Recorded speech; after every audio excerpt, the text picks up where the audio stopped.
si on reprend le schéma de parcours de vie, j'ai eu que des réussites. Ouais. Faut arrêter ça. T'en prends un dans la gueule. Non mais t'en prends un dans la gueule, t'en prends un dans la gueule, non mais... La cage est ouverte, épisode 3, scène 1, prise 1.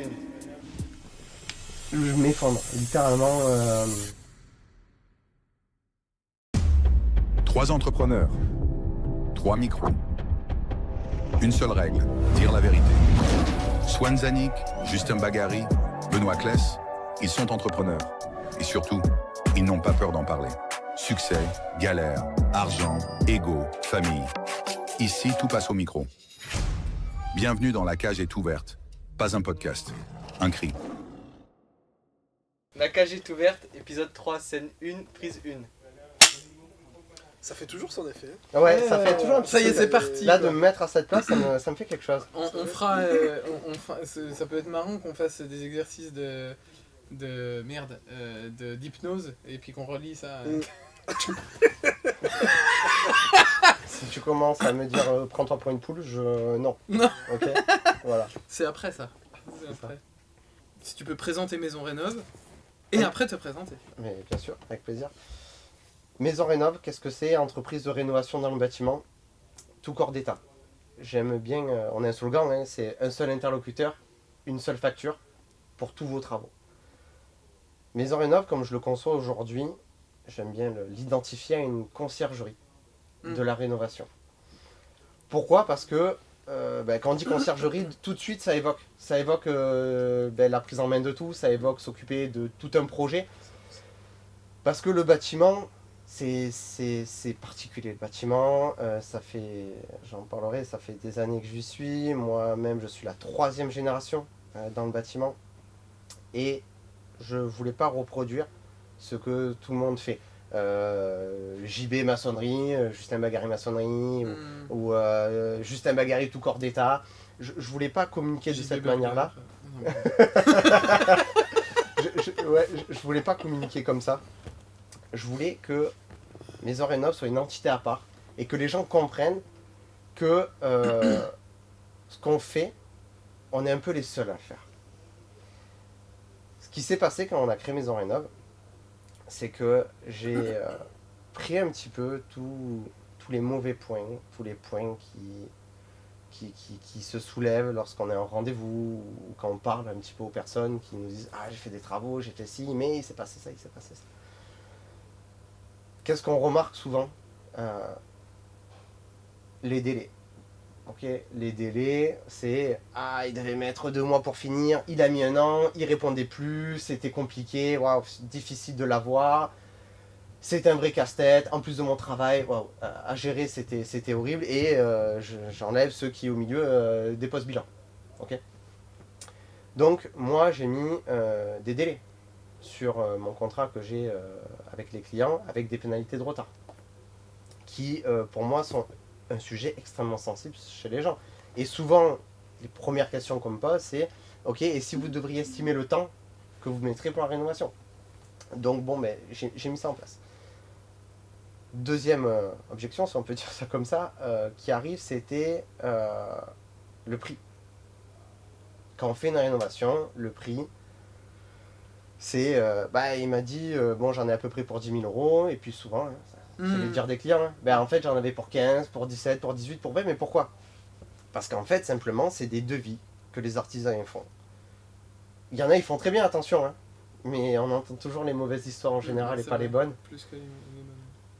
Et c'était des devis quantitatifs. C'est-à-dire que clairement, aujourd'hui, pour lire un devis, et j'en vois encore tous les jours, pour lire un devis d'un électricien, plombier, maçon, de plaquiste, tout ce qu'on veut, franchement, il faut calculer les mètres linéaires de sa maison. Et on voit, t'es plaquiste, on lui demande refaites-moi le garage, tout ça, j'aimerais le transformer en pièce habitable. Bon, mais génial, super.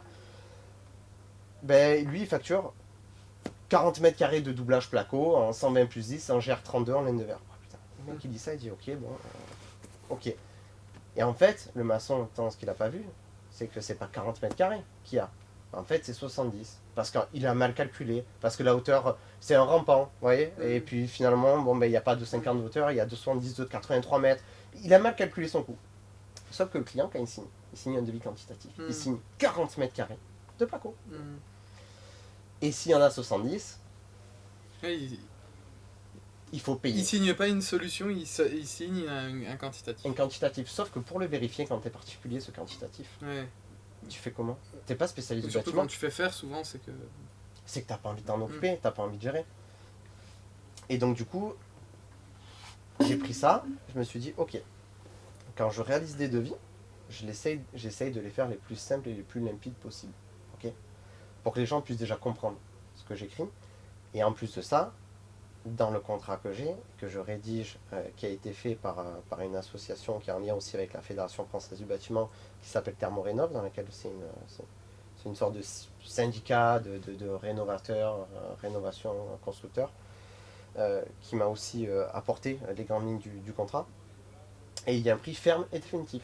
Voilà. C'est-à-dire que je m'engage à faire ce qui est marqué sur le devis, non pas en quantité, en mètres linéaires, en mètres C'est carrés, une prestation, à la en fait. tâche. Ouais, un peu une À la prestation. tâche. Et pour ce faire, évidemment, j'ai des plans qui vont avec. Voilà. Donc ça, c'était un gros point que je voulais aussi mettre en avant chez Maison Rénov, parce que je voulais une stratégie de différenciation. Et puis parce que aussi, je suis quelqu'un qui est très franc et qui aime les choses bien faites. Qui aime la relation client. Donc je me voyais mal dire à un moment donné, vous imaginez, appeler le client, dire je me suis trompé, je suis professionnel du bâtiment, je me suis trompé, vous allez en payer les conséquences. Il a rien demandé, il a juste demandé à ce que les travaux se passent bien. C'est tout ce qu'il a demandé. Donc du coup j'ai dit ok, je le mets dans le contrat. Une seule assurance décennale. Ça c'est ce que propose aussi Maison Rénov. Une assurance décennale, pour la faire simple, c'est tous les travaux que je réalise sont garantis pendant 10 ans. Au cas où s'il y a un problème quelconque, pour la faire très très simple. En temps normal, quand on fait des travaux de rénovation, quand on passe pas par Maison Rénov par exemple, on a un électricien, un plombier, etc., etc. Et on a la décennale de tout un chacun. Jusque là ça va, après il y a la vraie vie derrière. La vraie vie c'est quoi? Demain il y a un problème. Normalement, quand il y a un problème, en tant qu'artisan ou entreprise de bâtiment, tu viens, tu règles le problème, on passe pas par les assurances. Mais les assurances sont là pour ça en cas de défaillance de l'entrepreneur. Ce qui se passe, c'est que c'est un combat d'assurance après. Ah oui, mais c'est pas moi, c'est le plombier, c'est lui, c'est machin. Ouais, et sauf que là, toi, tu es au milieu. Et t'attends. T'as le client qui n'y connaît pas grand chose, et qui a juste potentiellement, et qui C'est ça, toi, tu as juste demandé à avoir quelque chose de qualité, avec un bon suivi, et après des problèmes ça peut arriver, je veux dire on n'est pas infaillible, mais l'important c'est d'être là et d'être présent et de répondre au sujet, aux problèmes qu'il peut y avoir. Donc du coup moi je me suis dit ok pareil, une seule assurance décennale pour tous les travaux, au moins on est sûr que le client est rassuré, que s'il y a un problème et que demain Maison Rénov est défaillance pour une raison X ou Y, l'important c'est que le client lui il est assuré dans le temps et on n'est pas sur non mais c'est lui, on est sur quelque chose qui est oui, la centré. responsabilité est sur Maison Rénov. C'est ça. Tu parles de responsabilité, moi je rebondis beaucoup dessus. Je suis quelqu'un qui est hyper responsable. Pour moi, les clients me donnent leur bébé, me donnent ce que tu disais Swan, c'est ce qu'on a de plus cher. On a rarement quelque chose de plus cher dans la vie que ces biens immobiliers. Surtout quand on veut faire des travaux de rénovation, quand on veut l'investir ou pour soi-même, peu importe, on veut que ça se passe bien. Et aujourd'hui, moi, j'ai entendu trop de problèmes dans le bâtiment, trop de sujets, et Maison Rénov, en fait, la base vient aussi de là. Enfin, en tout cas, le modèle que j'applique aujourd'hui, il vient beaucoup de là. Voilà. Ensuite, pour expliquer un peu le cheminement, et ça passe par aussi moi, qui je suis. Maison Rénov, c'est une boîte que j'ai créée en 2017. À la base, il y avait mon père, mon frère et moi. On était trois associés dans la boîte. En 2017, je travaillais déjà en famille avec mon père, mon frère, ma mère et forcément moi.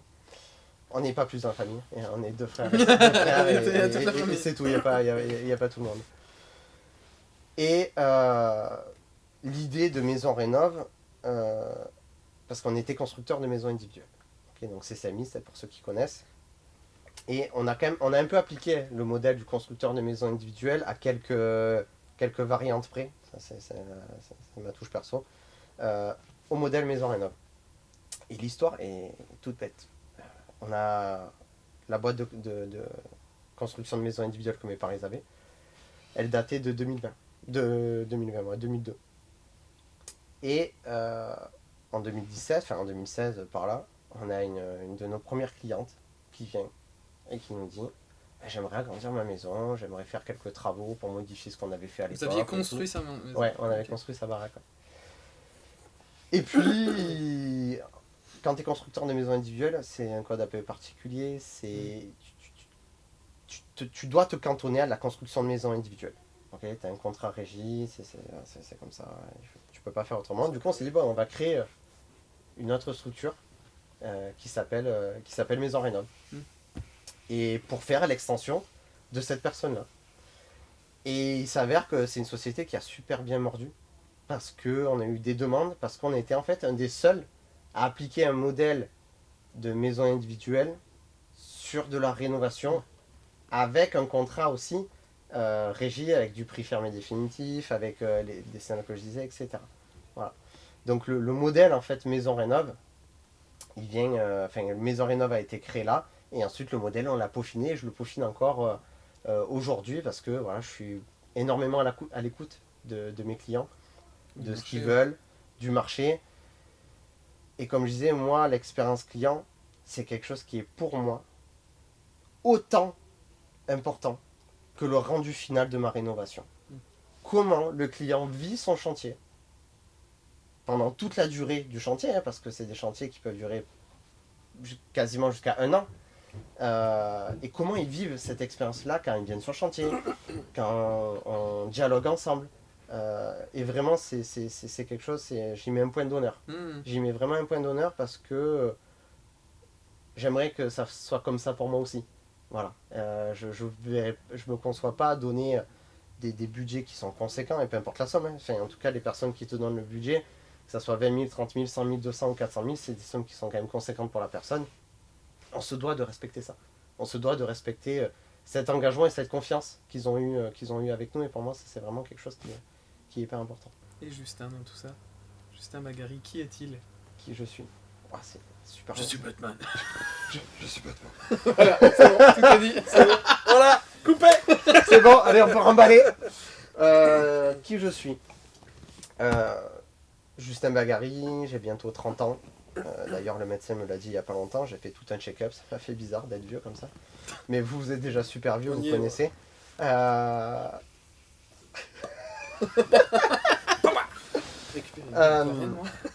Qui je suis? Je suis un entrepreneur dans l'âme. Pourquoi dans l'âme? Parce que je suis issu d'une famille d'entrepreneurs. Dans l'âme et dans le sang. Comment? Dans l'âme et dans le sang. Dans l'âme et dans le sang, ouais, d'entrepreneurs, mais de plusieurs générations même, parce qu'il n'y a pas que mes parents qui étaient entrepreneurs, il y a mes grands-parents aussi qui l'étaient. Et dans le bâtiment, tu disais déjà. Et dans le bâtiment, ouais. J'ai mes grands-parents du côté de mon père qui était dans l'agriculture. Entrepreneur aussi, hein, parce que l'agriculture, c'est un milieu très particulier. Pour avoir planté des melons à 7 ans, sous une serre, c'est chiant. Du côté de ma mère, entrepreneur dans le bâtiment, oui, parce qu'ils avaient un négoce de matériaux à l'époque qui s'appelait Basset Matériaux, qui était sur Cavaillon. Et donc, et mes parents, du coup, qui ont repris. Parce que mes parents se sont rencontrés très jeunes, ils avaient 17 ans, ils ont repris l'affaire familiale de ma mère, du côté de ma mère, lorsqu'ils avaient une trentaine d'années.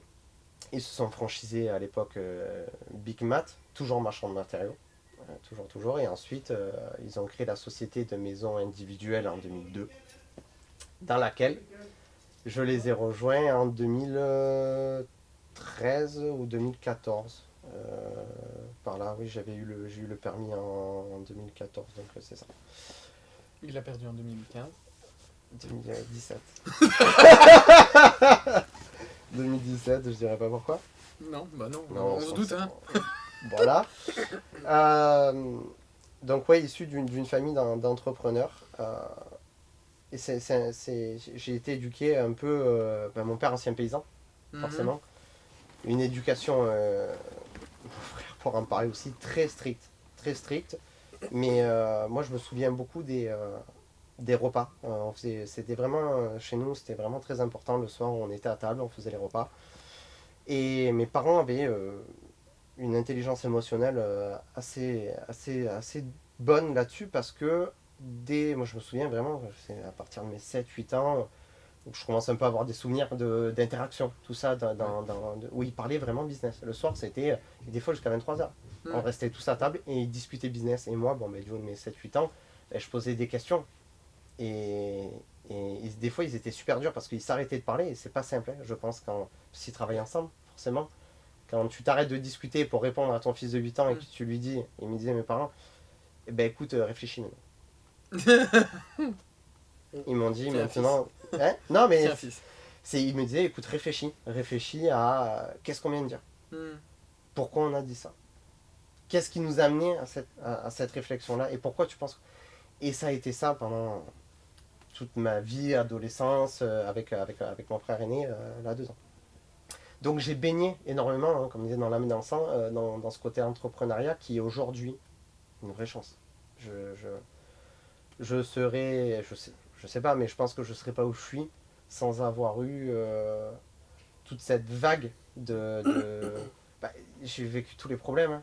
Tu parlais de Freedom, j'ai vécu des Freedom quand mes parents en avaient, avant que je travaille dans la boîte. Qui sont pas forcément justifiés, on connaît. Hein.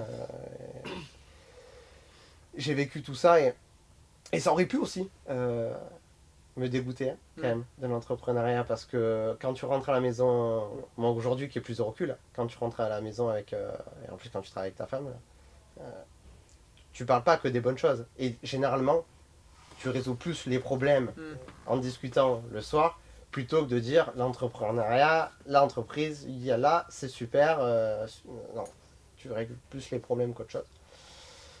Et on n'est pas au Nouvel Imo ici. Hein. C'est pas pareil, on est chez Maison Rénov. Je vous invite à aller voir l'épisode du...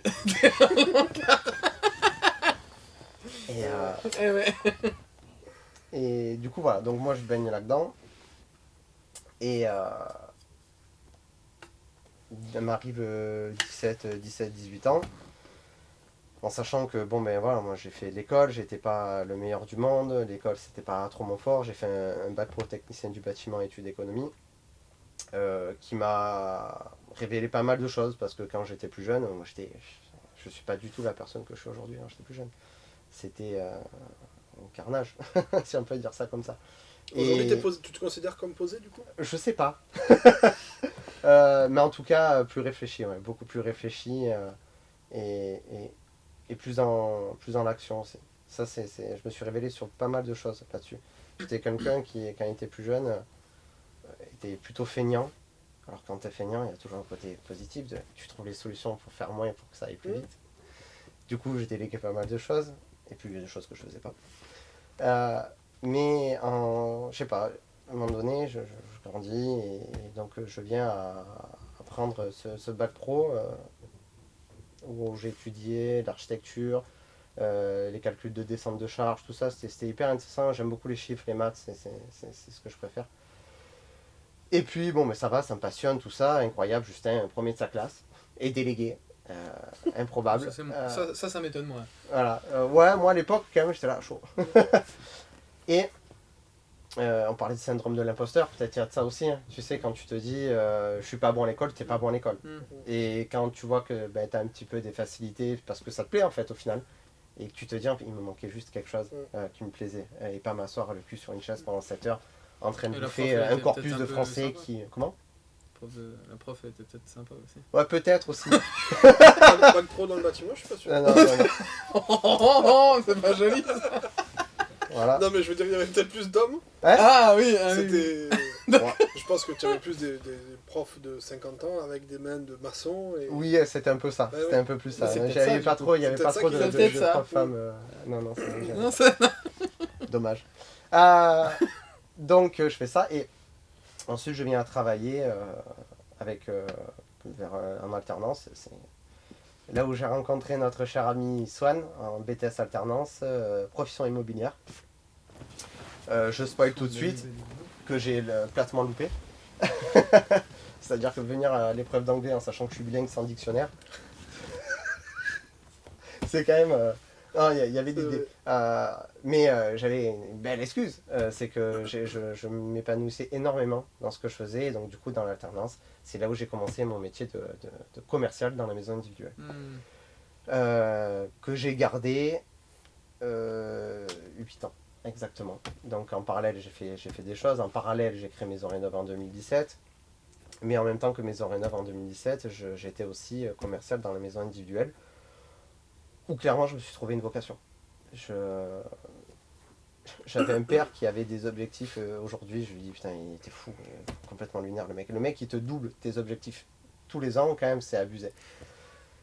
Bref, et je me retrouve à faire première année, je crois que je fais ma première vente. Mais non, j'étais même pas majeur quand j'ai commencé, je crois, où j'avais tout juste 17-18 ans, pas majeur pour faire ma première vente. Et je me souviens encore des clients qui rentrent, parce qu'au téléphone, j'ai essayé d'avoir une voix un peu plus grave, c'est con, hein, mais... Oui, bonjour, Justin Bieber. Déjà, il raccrochait au début, je comprenais pas. Non, mais c'est vrai, tu te dis, t'es jeune, t'as 18 ans... tu veux jouer. Tu te dis, il faut quand même que je montre quelque chose. Que tu montres. Et voilà. Et moi, le montrer quelque chose, c'est que j'avais une technicité hors norme. À 18 ans, je connaissais mon métier plus que n'importe qui de 50-60 balais. Sur la partie technique, j'étais infaillible. Mais alors, infaillible, tu pouvais me poser toutes les questions, je savais répondre à tout. Et du coup, j'utilisais un champ lexical très particulier en rendez-vous. Des fois, je faisais exprès, et les clients, je voyais, ils ne comprenaient pas ce que je disais. Mais c'est pas grave. Moi, ça m'a apporté une certaine légitimité au final. Et je me souviens encore quand les clients est rentré, c'est quand même, il faut partir du rendez-vous comme ça. Bonjour, enchanté, Justin Bieber. Ah, mais c'est vous là? Ok. Allez, appelle-moi ton papa. Non, mais, ouais, c'est ça. C'est ça. Je t'ai ramené des biscuits. Et puis, soit le fils du patron dans la structure. Être le fils du patron, c'est chaud. C'est chaud parce que la relation, c'est pas la même. Et résultat. C'est que ça qui compte. Et puis t'es un enfant, t'as ton père, t'as l'image paternelle. Tu dis, je vais me défoncer. Et je travaille comme un malade mental. Pendant 8 ans, vraiment, je me suis donné. Clairement, j'ai surperformé dans ce que je faisais. Je faisais... et c'était ma dernière année, c'était juste avant qu'ils vendent l'entreprise. Justement, ils vendaient l'entreprise, donc je m'étais dit, Justin, il faut que tu démontes tout. J'ai fait 2,5 millions hors taxe de chiffre d'affaires. Ça correspondait à peu près à une vingtaine de ventes. Et je me suis envoyé à fond, comme un malade.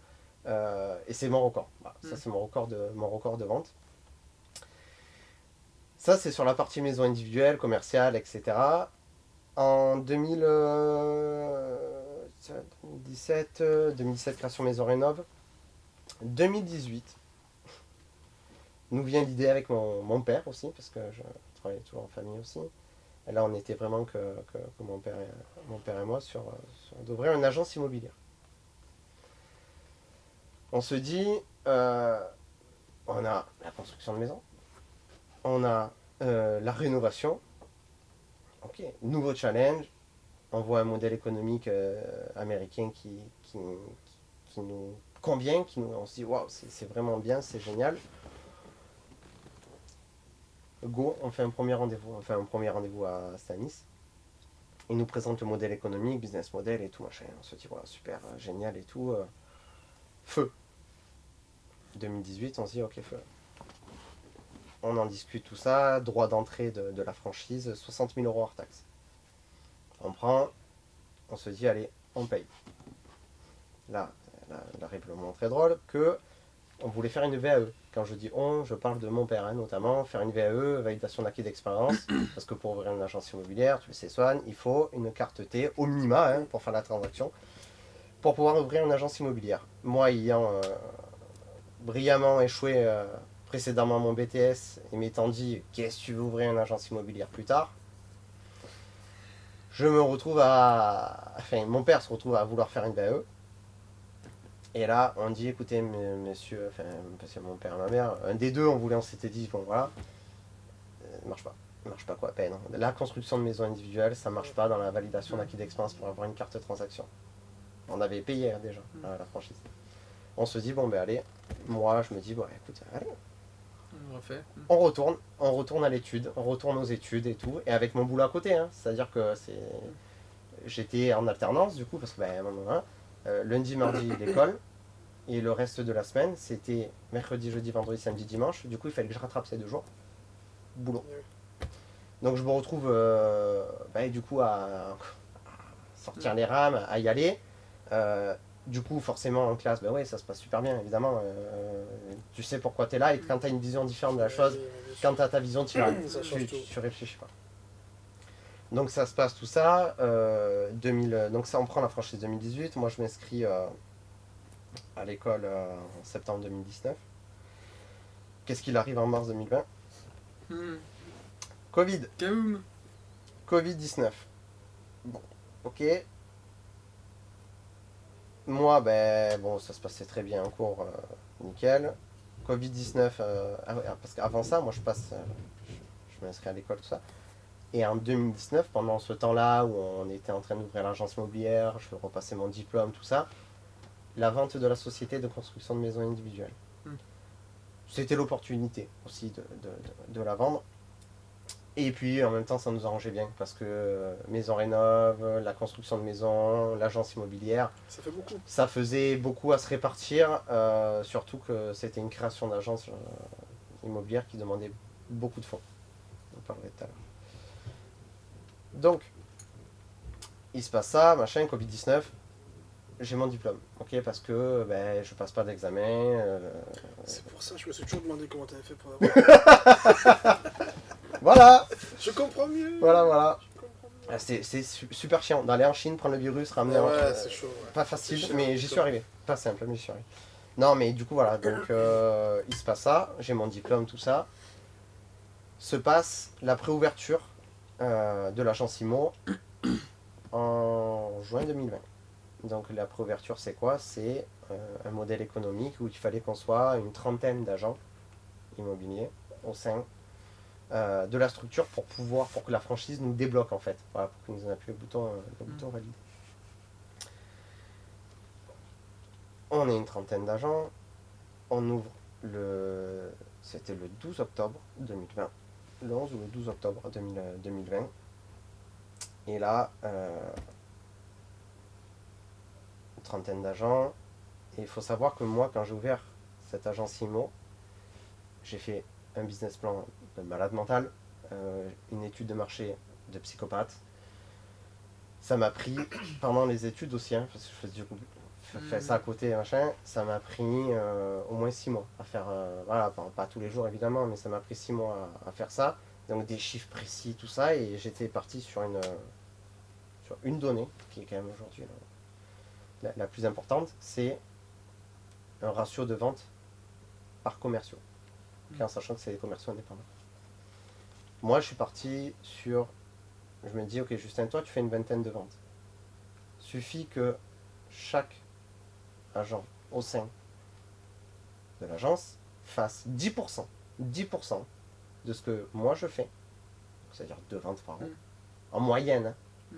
Ça rejoint un peu des stats que tu parlais. 40%. Ce qui est un beau pourcentage. Tu dis, bon, 40%, ok, si j'en ai... Mais de suite, j'ai j'ai quelque chose qui est pire erreur de ma vie. Meilleur apprentissage, en tout cas. Meilleur apprentissage de ma vie. Ne jamais se baser sur ses propres compétences. Et les reporter sur les autres surtout. Et les reporter encore pire sur les autres. Et même que tu les diminues, que tu les changes. Et ça m'a appris pas mal de choses. Donc il s'ensuit une première année à l'agence immobilière. D'enthousiasme, de bonne humeur, un truc de fou. Une euphorie. C'était ouf. Moi qui l'ai vécu un petit peu, on était très très amis déjà, on en a même discuté beaucoup, énormément. C'était une belle ouverture, un beau démarrage, des beaux locaux, enfin, c'était tout beau, c'était euphorique. Enfin, c'était vraiment quelque chose qui donnait envie, hein, même pour le coup, de rejoindre ou autre. C'était vraiment très, très positif. L'idée, c'était d'amener un cadre, je sais pas, enfin, idyllique. C'était vraiment d'amener un cadre de fou pour les personnes qui venaient travailler à l'intérieur. Donc, bon, ben, forcément, ambiance un peu start-up, quoi. Google. Vraiment un truc Google, sympa. c'est des gros bureaux. Première année, top, génial, super. Mais les chiffres. Je suis très chiffre. Putain, je vois, parce que si j'extrapole un peu, hein, l'investissement global, c'est un petit 500 000 euros, d'accord, d'investissement sur cette agence-là. Tout confondu, hein, voilà, hein, tout confondu entre les charges, tout, voilà. Ouais. Non, hors mur. Hein. Hors mur, parce qu'on ok. on avait fait de structure, quoi. de structure, juste 500 000 de structure. Ouais, Ok. gros billet, ouais. Ben, déjà, la préouverture m'a coûté 100 000 Hmm. en 4 mois. Ok. Et ensuite, c'était des charges fixes et j'en suis fier. J'étais quand même celui qui avait le moins de charges fixes de tous les franchisés. Entre guillemets. Franchement, J'avais 25 000 euros par mois de charges fixes. Donc, première année, il se passe, ben forcément, ben, tu galères un peu, machin, ok, mais quand même l'enthousiasme est là. Deuxième année. Là, tu te dis, j'avais fait un bilan sur 18 mois. Premier bilan, moins 300 000. Ok. en prenant en compte les... Non, parce qu'on avait on n'avait pas fait d'augmentation de capital à l'époque. Ok. Donc on avait un petit capital et on avait mis en compte courant d'associé. Bon, pour ceux qui- Donc c'est vraiment Ouais, l'opérationnel qui Ouais, te... qui me démonte. Moins 300 000 première année. Deuxième année, moins 160 000. Mieux. Deux fois mieux. 2 fois mieux, mais quand même moins 60. Ça, tu fait moins 460. Donc là, on est sur 2021, 2022 2020, 2021 2022 là. Ok. Et là, moi je commence à avoir des sérieux doutes. Là, je me dis, écoute, fin de la deuxième année, hein, je me dis, chaud, je vois mon père, qui est associé aussi, on était tous les deux dedans. Moi je lui dis, écoute, c'est chaud, et je vous passe tous les changements de stratégie que j'ai essayé de faire pendant cette période-là. Je bossais comme j'avais un agenda plus millimétré que ça, c'était impossible. J'avais un agenda à 4 minutes près. Parce que à terme, on était quand même une soixantaine. Hein, au plus fort de la croissance, on était une soixantaine dans l'agence. Et tout ça pour faire pas 1 million de chiffres. Pour faire pas 1 million de chiffres. Donc, alors ils n'étaient pas salariés, attention, moi j'avais 5 salariés. Moi je me payais pas. Faut le savoir, pendant toutes ces années, je me suis pas payé. Tout ce qu'on avait créé en fait avec mes parents, moi, on a tapis. Hein, de 7, tapis. Comme ça, on aura fait Et avec une manne de 7, quoi. De 7, tapis, bam, voilà. Et donc du coup, voilà, fin de deuxième année, moins 160 000. Et là, il arrive, parce qu'on avait un crédit, hein, on avait financé de notre propre argent, suite aussi à la vente de la société, tout ça, bon voilà, je vais passer les détails, mais tout ça, et plus un prêt à la banque. Et là, il arrive janvier 2023, et putain, émotionnel, je comprends, quand tu Ça l'as, vient, ça. T'as vu ouais, putain, toujours. C'était où Il arrive janvier 2023, et là, putain, je m'effondre, littéralement, j'arrive plus à suivre, quoi. Genre, je me dis, putain, Justin, j'arrive pas, c'est impossible. Genre, plus de vision, plus d'argent, parce que bon, ben, pareil, hein, t'as plus rien. Donc, enfin, il restait de l'argent sur le contrôle de la société, mais tu te dis, putain, j'ai mis tout ce que j'avais, et putain, j'arrive pas à m'en sortir. Plus de vision, pour le chef d'entreprise, c'est compliqué. C'est son job, ouais. Très difficile de plus avoir de vision. Et là, vraiment, pendant une dizaine de jours, en janvier, c'était putain, mi-janvier, je crois. Juste après les vacances de Noël. Je m'effondre, mais alors, je me dis, mais j'arriverai pas, je peux pas. Donc je vais voir mon père, je lui dis, écoute, peu importe ce que je fais, peu importe comment je le fais, peu importe comment je me donne, j'y arriverai pas. Et c'est dur. Putain, c'est... Tu vas pas déçu. Ah putain, tu te dis, l'ego. Si on reprend le schéma de parcours de vie, j'ai eu que des réussites. Ouais. Le Avant premier Cadeau, gros échec. j'ai eu, moi, je gagnais des beaux salaires, je gagnais très bien ma vie en tant que... Et associé Maison Rénov et en tant que salarié. Enfin, le contexte était propice, Ce qui avait été mis en place était plutôt gagnant. était gagnant. Tout ce que j'avais créé ou co-créé était gagnant. Et là, il arrive ça, et en plus, première grosse structure que je pilote, quoi, tu vois. Et là, je me dis, ok. Donc, je vais voir mon père, je lui dis, écoute, on va être franc, on va être clair. Moi, j'arrête. Je vais me rester, je vais être super franc, je vais me rester... ça va peut-être parler, les gens ils vont dire, oh, il va rester 150 000 sur le compte. C'est qui est beaucoup, tu te diras. Mais, Ça dépend des charges que tu as tous les mois. Et ça dépend des entrées d'argent. Ouais. Et à un moment donné, moi dans ma vie, j'ai beaucoup anticipé. Et là, j'ai anticipé que ça allait pas. Et à un moment donné, quand ta vision, tes valeurs, l'argent, tu prends les trois, et qu'à un moment donné, c'est noir. Faut prendre une décision, quoi. Faut prendre une décision, je dis, écoute, voilà, on a un crédit. Mauvais montage un peu sur 2-3 trucs sur la holding. Caution solidaire, du coup. Je lui dis, écoute, il me restait peut-être 160 000 à... Je dis, je prends 10 000, après.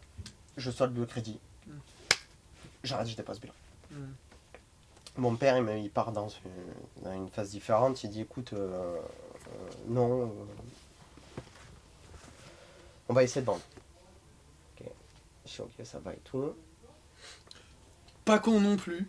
C'est pas con non plus. Je dis, sauf que qui, lucide, hein, toi qui rachètes des boîtes, tu m'en rachètes combien à moins de 460 000 euros sur 2 ans? Ça dépend qui va venir chercher, ouais. Mais c'est 1 euro. Ah oui, bah clairement. De toute façon, c'est 1 euro. Mais Donc, moi, j'arrive à me faire racheter. Bon, mais ok, super.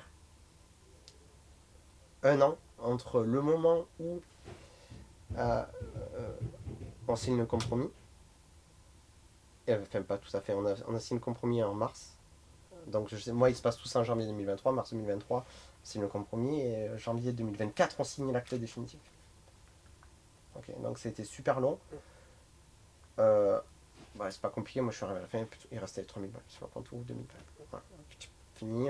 Voilà. Adios. C'est une expérience que je souhaite à tout le monde et que je souhaite pas à la fois.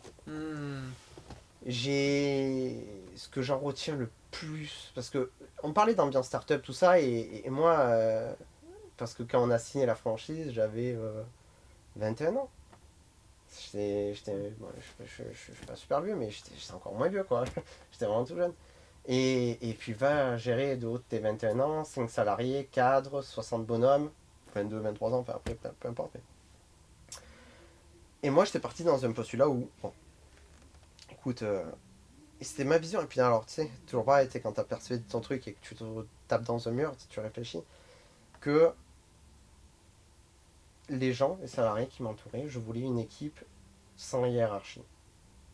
C'est-à-dire que j'étais persuadé ok, si j'arrive à investir les gens autant que ce que moi je suis investi dans ma structure, je suis persuadé qu'on prendra ensemble les bonnes décisions. Et moi je m'étais cru à une copropriété, quoi. Oui, Majorité absolue, scope. super. Ouais, sauf qu'ils n'étaient pas avec toi. Sauf qu'ils étaient pas du tout avec moi. Non, ils n'étaient pas associés. Non, Non, et c'est puis, pas le même et puis rôle. on parle de bienveillance, tout ça. Pareil, vrai sujet. Hein, on parlait beaucoup de bienveillance à l'époque à l'agence et je n'ai pas vraiment retrouvé ça. Donc du coup, je commençais, voilà, ça en suit tout plein de conséquences aussi de fonctionner comme ça, hein, évidemment. Et moi, ce que j'en retiens aujourd'hui, c'est que on avait voulu, avec mon père, avoir un modèle économique un petit peu différent à la préouverture. Et on m'avait dit non, on fait pas ça, c'est pas le modèle. Hmm. Les limites C'est de pas la- le modèle franchisé. Les limites de la franchise. C'est les limites de la franchise. On en parlera plus tard. Mais parce que j'ai d'autres idées moi sur les franchises, mais ouais. En tout cas, je me heurtais à cette franchise-là, je me heurtais à cette limite-là. Et la plus grande expérience que j'en retiens, qui est extraordinaire, et c'est au final de suivre sa vision. Elle plaira pas à tout le monde, ça c'est clair. Elle peut même déplaire et il peut même y avoir des gens contre. Mais les salariés sont là pour t'apporter, tu es là pour apporter aux salariés. Mais jamais, jamais au grand jamais, ils pourront comprendre ce que toi tu vis, comment tu le fais, et les seules bonnes décisions que tu peux prendre, ce sont les tiennes. Et Je me permets de rebondir là-dessus. Et en plus, d'une, ils sont pas là pour ça. Et de deux, à part quelques-uns, ils ont pas du tout envie de Ouais. prendre ton rôle. c'est ça. Mais ils voulaient participer, et en plus, c'est que c'était... Mais pas être caution solidaire. Non, mais c'est ça. Non, et c'était le modèle. C'était le modèle économique qui était comme ça. Il fallait faire comme ça. Tu vois, et du coup, tu matrixer la gueule, quoi. Tu te fais matrixer la gueule et tu te dis... Mais... Et en fait, tu te dis, parce que bon, pour moi, c'était un échec. Échec cuisant.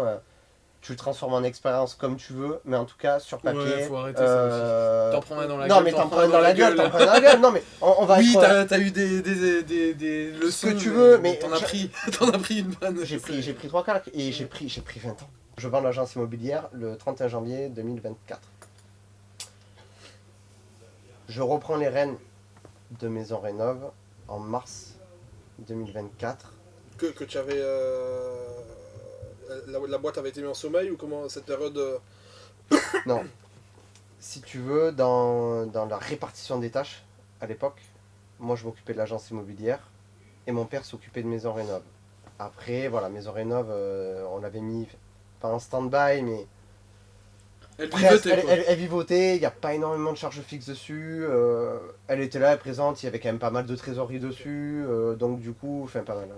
Oui, il y en avait au Suffisamment début pas mal, pour, suffisamment oui, pour subvenir à ses propres besoins. Tu vois, il n'y avait pas de salaire, pas de salariés, nous on se prenait rien dessus, il n'y avait Ça rien dessus, voilà, voilà, exactement. Donc du coup ensuite, donc en mars, je reprends Maison Rénov avec mon frère. Qu'est-ce qui se passe? Donc du coup, pour l'histoire, en 2017, j'ai créé Maison Rénov avec mon père et moi-même. Mon frère et mon père, finalement, bon, du coup, ils ne souhaitent pas trop travailler ensemble. Bon, voilà, le travail en famille, hein, on en parlera, mais c'est un sujet. Donc, du coup, bon, ben, je rachète les parts à l'époque, en 2018, de mon frère de Maison Rénov. Et du coup, plus que mon père et moi dans la boîte. Structure quasiment à quelque chose près 50-50. Ensuite, du coup, bon, ben là, mon frère dit, bon, ben, c'était en mars, ouais. Il dit, bon, ben, écoute... moi je reprends, j'en avais discuté avec lui, je lui dis écoute, voilà, parce que est-ce que t'es chaud? Lui il est plus sur la partie travaux, ok, réalisation, suivi travaux, ce qu'aujourd'hui fait mon père, mais il était plus là-dessus. Et moi, c'est plus sur la partie développement, vision, structure commerciale, etc. Il me dit ouais, ok, allez, chaud, on y va, tout ça. On passe chez le notaire, il rachète les parts de mon père, ok, moi au passage, du coup, bon, c'est juridique, mais je passe président de la société, non plus associé, tout ça. Et du coup, bon, ben voilà, là, je me lance, tout ça. Et au milieu de ça, j'ai mon frère qui... mon frère, je étudie beaucoup, parler de comportement, tout ça. Mon frère, pour ceux qui connaissent, c'est un I, c'est un grand jeune. C'est quelqu'un qui est hyper expansif, hyper solaire, qui a besoin de beaucoup de monde. Dans l'environnement du travail et qui a envie d'être avec des gens pour travailler. D'une équipe, quoi. Et du coup, bon, ben, qu'est-ce qui se passe? Il se retrouve pas vraiment là-dedans. Alors, conducteur de travaux, il connaissait le métier, hein, il a fait pendant 10 ans dans la construction de maisons individuelles dans laquelle je travaille avec mes parents. Et puis bon, mais au bout de apparemment 3 jours, alors moi j'ai en tête 15 jours, mais la dernière fois je parlais avec ma notaire qui m'a dit non, il m'a dit 3 jours après. Entre 3 et 15 jours, hein, j'ai plus les dates exactes, on a une discussion. Et puis il me dit écoute, je je me vois pas trop là-dedans. Je suis tout seul aux travaux. En fait, il me dit, je suis tout seul aux travaux, ça me va pas, et c'est compliqué, quoi. Mon positionnement là-dedans, franchement, j'avais pris tellement une claque que ça m'a affecté, mais sans plus, parce que tu disais dans l'épisode précédent maintenant, ça reste mon frère. Hmm. Ça reste quand même mon frère, je l'aime malgré tout, et c'est un choix après. C'est un choix de comment je vis la chose, hein, aussi. Hein. Ça, c'est mon choix, hein, de comment Oui, il y je avait suis une responsable. résignation aussi de ce que tu avais pris dans la tronche avant, aussi peut-être. Ça aide aussi peut-être, l'expérience. 2 mois avant. Ouais, plus l'année de merde que je venais de passer, quoi. Donc, du coup, résilience, ok. Bon, je me dis, écoute, vas-y. Je lui dis, écoute, c'est pas grave. En vrai, c'est très marrant à dire, mais je lui en veux pas vraiment. Enfin, je lui en veux pas, en fait. Genre, j'ai tellement pris le truc d'une hauteur différente de ce que j'aurais pu avoir. J'aurais pu péter un câble, mais c'est ma nature, hein, de dire, écoute, je comprends pas, t'es engagé et tout. Hein. Ah, ouais, il aurait pu me le dire avant. Ça m'aurait aidé. Il n'a pas fait. Il me l'a dit. Et puis, on a coupé court. J'ai dit, écoute, maintenant, stop, on arrête. Et puis là, moi, forcément, dans le développement de la boîte, plus de conduc et tout, je me dis, putain, chaud, comment je vais faire et tout. Moi, mon père, qui entre-temps avait trouvé un autre travail, qui lui avait jamais été salarié de sa vie. Il l'a été pendant quelques mois. 4 mois, 5 mois, j'ai plus exactement en tête. Parce que il fallait, hein. À un moment donné, il fallait retrouver un travail. Et lui, il a saisi l'opportunité en fait qu'il y avait. Donc du coup, il a prise. Et du coup, je vais le voir, je lui dis, écoute, est-ce que tu veux racheter les parts à ton fils qui vient de t'acheter, quoi. Et alors, il m'a dit oui, sauf qu'il voulait plus... il a 60 ans, il voulait plus avoir toutes ses responsabilités. Et il voulait un peu décrocher. Donc je lui dis ok, mais par contre moi j'ai besoin que dans l'idée tu t'occupes des travaux. Et je passe en amont tout mon délai de réflexion pendant, ça a duré à peu près un mois. Où je me rappelle, j'étais allé chez Swan et tout, je lui dis écoute, là je suis en train d'essayer de trouver une solution parce que j'ai personne pour faire les travaux. Je pouvais les faire, j'avais pas envie. Clairement, c'était mon choix et c'est important de dire que j'avais pas envie. Parce que je venais de faire des choses que j'avais plus envie de faire. J'ai fait des choses dans l'agence que je ne referai plus. Et donc je suis très, on parlait d'harmonie, tout ça aussi, parce que ça va aussi, mon harmonie à moi dans mon travail, mon équilibre entre ce que j'ai envie de faire, ce que j'ai pas envie de faire, ce que je peux déléguer dans mon boulot. Donc du coup mon père, il revient, forcément, en sachant que moi la trésorerie, maison rénov, chaud, hein, chaud parce qu'à un moment donné quand tu la laisses 2 ans pseudo sommeil, c'est cool, hein, d'accord, plus que machin. Il m'en restait pas beaucoup et j'ai dit, pour être hyper franc, il me restait 29 000 euros de trésorerie et dont 25 000 euros d'acompte client. Donc en fait, moi il me restait parce que 4 000 euros. Okay. Et ça c'était mon seuil, parce que c'est impossible que je parte avec des acomptes clients. Ça c'est... Non, mais je prends c'est inenvisageable. Donc pour moi c'était simple, il me restait 4 000 balles. Donc, ok, qu'est-ce que tu fais avec 4 000 qui tout double, hein, 2,7, tapis. Je dis ok, je cherche une commerciale. On va prendre une commerciale, j'appelle Pôle emploi, j'essaie de trouver des solutions, toujours pareil. Je fais ce qu'on appelle une POEI, dont j'ai pas les initiales, ce que ça veut dire. Une sorte de formation pendant 2 mois et demi ou 3 mois, je crois que c'est 300 heures exactement, où ça permet que je la forme pendant ce laps de temps-là, pour lui apprendre un peu le métier à la personne qui allait arriver.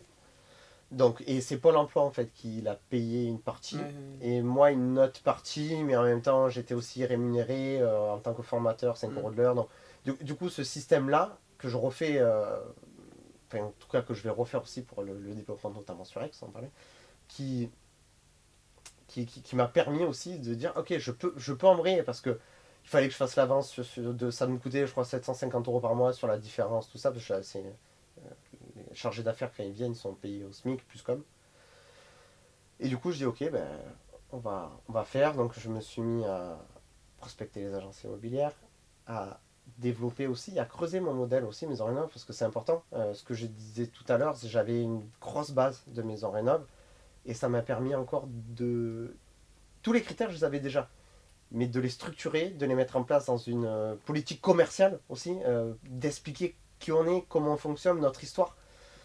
Et donc je trouve, donc je peaufine, je trouve la commerciale. On est le 28.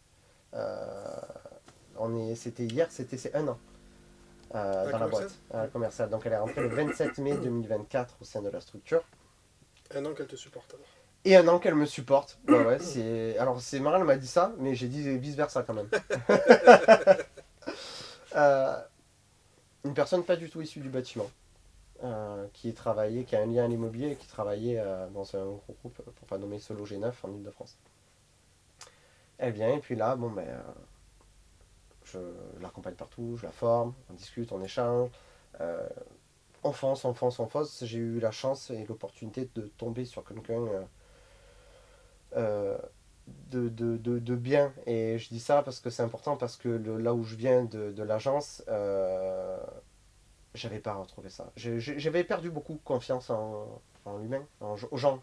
Très très déçu. Énormément déçu sur ce que pouvait apporter quelqu'un au sein d'une entreprise. En tout cas sur ce sujet-là. Et donc du coup aussi déception sur l'investissement des gens. Moi ils étaient tous indépendants à l'époque à l'agence, enfin tous sauf 5. Franchement, me lever le matin à 0, investissement 0, enfin franchement je me dis mais c'est qui ces gens en fait, enfin, j'ai des gens, ils se lèvent pas, enfin, je comprenais pas, j'avais vrillé, je comprenais pas. Et donc là, de tomber sur quelqu'un qui avait envie, qui avait la niaque, qui avait aussi ce côté où, qui comprenait que aujourd'hui, je suis en phase de, que j'étais en phase de redéveloppement, de restructuration, pour pouvoir avancer. J'attends septembre 2024, du coup, les premières ventes qui commencent à se dessiner. Et qui se dessinent bien. Vraiment très bien. J'avais pour objectif, l'objectif de la commerciale, c'était de réaliser, donc au bout de 4 mois, parce qu'on n'est pas dans le de fraîche à un moment donné, c'est super, mais à un moment donné, il faut objectiver les choses, de faire une vente à plus de 50 000 € à fin septembre. 50 000 € de rénovation. Oui. Oui, une ou plusieurs, enfin un chiffre d'affaires global de 50 000, quoi, si on peut faire. Elle me sort un dossier à 170 000 de rénovation. Et puis là, ça s'enchaîne. On pourra arriver à TTC, c'est plus beau à dire, mais bon, c'est 1 million d'euros TTC. Donc ça faisait, s'il y avait de la TVA 10, moi ça faisait 850 000 € hors taxe. J'explose, littéralement, les objectifs. Voilà, un truc... Sur 4 mois de production de ouais. Ouais, un truc de fou. J'explose complètement. Pendant ce temps, toi, tu produis ou tu te concentres vraiment que sur la formation de... Alors au début, je produisais. J'allais au rendez-vous client, tout ça, et à un moment donné, j'ai compris que l'expérience que je pouvais apporter, elle était plus de l'accompagner pour la faire performer, plutôt que de moi aller et performer. Parce que ça, c'est super, mais c'est là, et une fois que c'est fait, c'est fait. Et du coup, ça prend du temps, quand même, parce que voilà, ce sont des dossiers, ce sont des gros dossiers. Je veux dire, là, c'était des rénovations qui tournaient aux alentours des 200, 250 000, 170 000. Enfin, on avait quand même des projets qui étaient conséquents. Et c'est pas parce que je voulais absolument avoir affaire à des dossiers conséquents.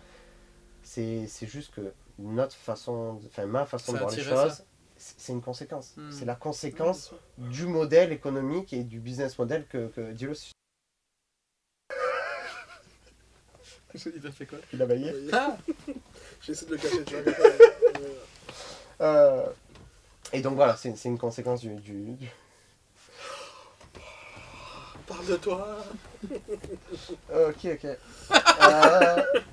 Voilà, donc c'est une conséquence du modèle économique. Et donc du coup voilà un peu où est-ce que moi j'en suis aujourd'hui. Ça fait donc depuis le début de l'année, pareil, on a un développement qui est bon, et d'où le fait de se développer forcément Aix. D'amener une deuxième entité. Aix, c'est ça. Voilà un petit peu sur cette parcours, sur les faits, sur un petit peu le parcours pro. Et donc tu ne réponds pas à la question. Il y a une demi-heure. Qui es-tu? Et je redis ce qu'on s'est dit en off. Très intéressant ce que tu dis. Maintenant, on aimerait que tu nous présentes Justin Bagary. Tu nous as présenté ce que tu sais faire. Ouais. Très intéressant. Qui est Justin Bagary? À part le fait qu'il soit Batman. Bon, ça c'est encore un autre sujet. Ça c'est autre chose. Comment tu te présenterais autrement? Je vais te poser la question différemment. Comment tu te présenterais autrement qu'à travers tes expériences professionnelles? Moi je suis quelqu'un qui est de base hyper optimiste. Je vois beaucoup les solutions plutôt que les problèmes. Je suis quelqu'un qui aime beaucoup la vie de manière générale. Je suis quelqu'un, on en parlait tout à l'heure, qui est très peur de la mort.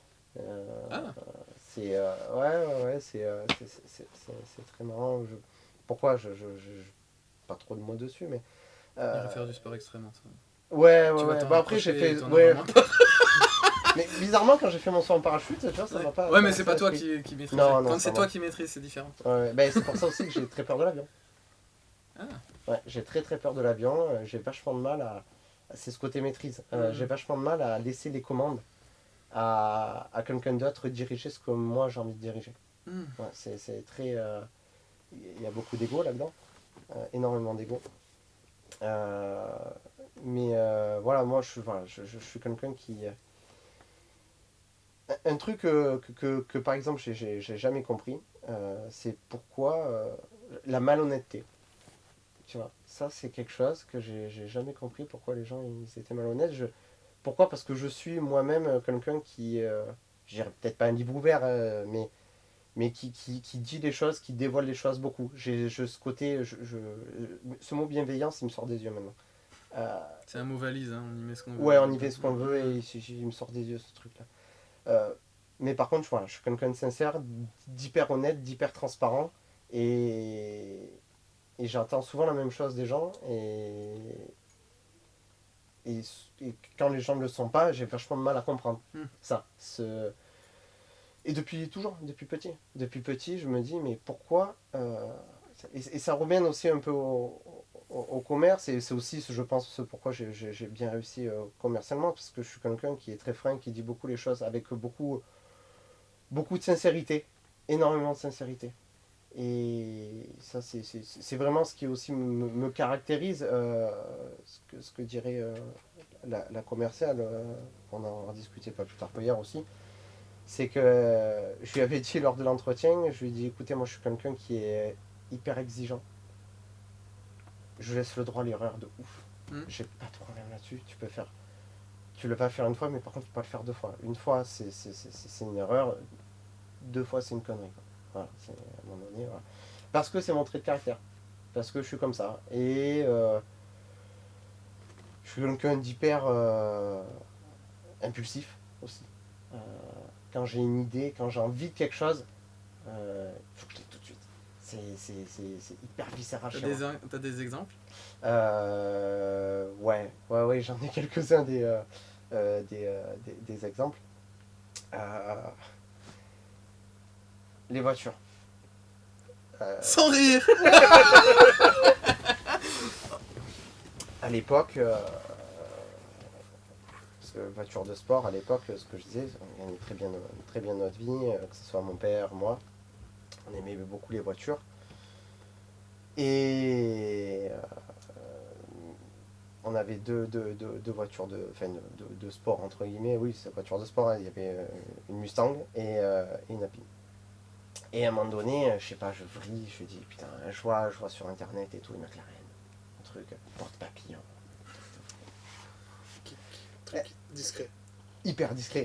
C'est d'ailleurs pas du tout comme ça que je l'ai remarqué à ton mariage. Mais pas du tout. C'est vrai que c'est là que tu le rencontres. C'était le béret, je pense. Ouais, c'est le béret. Pas la voiture, le béret. C'est vrai que le béret. Et la voiture bleue.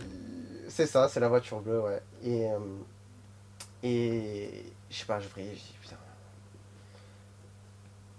Il faut ça. Moi, je pète un câble, je vais, pour pas les citer, à Moteur Essence à Paris. Enfin, je les appelle. Je demande sur Insta, tout ça, j'envoie un message, écoutez, je recherche ça et tout, et puis là, il me la trouve, tout ça. Moi, comme un fou, il m'envoie les photos et tout, et ça s'est passé en 4 jours, 5 jours. C'est beaucoup trop rapide. Mais ouais, mais parce qu'en fait, qu'est-ce qui se passe? C'est simple, l'analyse elle est rapide. Est-ce que je peux? Oui, est-ce que j'ai l'argent? Oui, est-ce que je me mets en danger? Ça. Alors, Tu le savais pas. voilà, ça c'est pareil. Ça. Non. Enfin, Oui, en sur tout le cas, moment, non sur mais le à moment. l'instant T, non mais c'est vrai, Non. t'as raison. Est-ce que je peux me permettre? Ouais, go. Oui, sur le moment, Ouais, c'était go, une j'ai bonne dit ouais. idée. J'ai dit ouais. Je vais la chercher là-haut, je suis quand même fou. Je suis Tu quand même malade m'étonnes. mental. Heureusement, t'imagines, t'y vas, t'es blasé. Ouais, mais c'est un bébé. Alors, pour ceux qui peuvent rechercher, c'est une voiture qui vaut 150 000 €. Donc, bon, je paye pas content, je fais un crédit et tout, machin, sur 5 ans. Mais ça, c'est le côté impulsif et que j'ai toujours beaucoup. Là, je parlais de voiture. Je parle de moto aussi. Celle que j'ai aujourd'hui actuellement, c'était une édition Ducati, édition limitée. J'avais la même avant. La même en grise. La même que celle que j'ai aujourd'hui. Ça fait 6 ans, 7 ans que j'ai, c'est super longtemps, mais j'arrive pas à m'en séparer. Et ben pareil, d'un coup de tête, j'appelle Ducati, je leur demande si vous avez eu ce modèle et tout. Il me dit oui. Je me souviens, j'étais à la montagne. Et mon père a fait un crochet. Il m'a déposé. En plus, il est complice. Et il m'a déposé, il m'a fait le reprise moto et j'ai signé une bonne commande. En 2 heures après. En plus, c'est un modèle spécial. Et il l'avait. Ouais, alors coup de cul, hein. Non mais voilà, et je veux y venir, vas-y, coup de cul. Parce qu'en plus, il y a ça qui est bien, c'est que avec toi, je trouve, c'est qu'il y a eu un autre sujet que tu m'as expliqué, tu en parleras si tu veux ou pas, mais où en plus, t'as du cul dans tes recherches de trucs un peu impulsifs. Ouais, bon, j'ai eu beaucoup de chance dans ma vie. C'est trop bien. Et de manière générale, j'ai eu beaucoup de chance. C'est trop bien. Malgré ce que je racontais tout à l'heure. Oui, non, mais tu peux pas avoir de la chance partout. Mais j'ai beaucoup de chance parce qu'au final, malgré tout ce qui se passe, je suis toujours là. Tout va bien. J'ai relancé mon business. Oui, parce que t'as cramé quelques bagnoles aussi. Pour revenir sur le truc, t'en as vautré quelques-unes aussi. Ben, en fait, ouais, j'ai fait... Je parlais tout à l'heure de se mettre en danger. Aujourd'hui, même si j'avais l'argent, je rachèterais plus une bagnole à 150 ou 200 000 balles, comme ça, sans m'assurer de mes arrières. M'assurer de mes arrières, c'est quoi? C'est juste être un peu plus intelligent que de mettre tous ses œufs dans le même panier. Putain, pourtant on le sait, hein. Non mais... Oui, mais maintenant c'est viscéral, c'est un clé. On le sait, mais et tu comprends pas. Non mais tu comprends pas. Tu te dis, mais... Super intéressant. J'adore. De quoi? J'adore. Mais t'as raison, c'est une super leçon. Est-ce que pour toi, à cette époque-là, c'est pas une manière aussi de montrer ta réussite? Ouais, et j'ai eu 2 phases. Première phase, putain, on dit rien, vivre heureux, vivre caché, mes parents m'ont toujours inculqué ça. Deuxième phase, montrer sa réussite, c'est rassurer ses clients. Ah, pas con, oui, c'est surtout des clients perso, des pré-clients individuels. Et à un moment donné, je ne signerai pas la terre entière. Je ne ferai pas des travaux de la terre entière. Je ne ferai pas les travaux d'une personne qui veut, un primo-accédant par exemple, qui veut gagner de l'argent sur ses travaux de rénovation. Parce qu'il a raison, il va le faire lui. Je l'ai fait. Il n'y a pas longtemps, j'ai acheté un appartement sur Marseille. Intelligent comme je suis, j'ai une boîte de rénovation où j'ai tous les corps d'état qui peuvent y aller. J'ai tout fait moi, pendant 4 mois. Mais parce que à l'époque, c'était en septembre, c'était pas le moment, j'avais pas les sous. C'était en tout début de septembre quand j'ai dit que j'ai commencé à j'avais pas des sous. Et tu pouvais pas cramer la boîte. Je pouvais pas cramer la boîte et c'est intéressant, tu vois, on parle de montrer de caractère.